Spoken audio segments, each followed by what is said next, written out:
how to use Google Translate on iPhone. Hey everyone, welcome back to the channel. If you're new here, don't forget to hit the subscribe button and turn on the notification bell to not miss any updates. So today I'm going to show you how to use Google Translate on your iPhone in few simple steps. So let's dive right in. First things first, you'll need to go to your App Store and then install Google Translate. Then just hit open.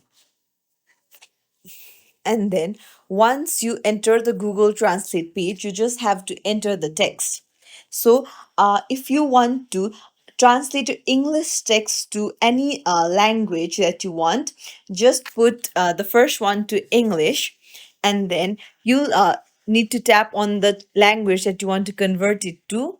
So I want to convert it to, let's say, uh okay, just search for it. You can scroll down. I want to change it to Cantonese, so I'll tap on it and then I'll put hello.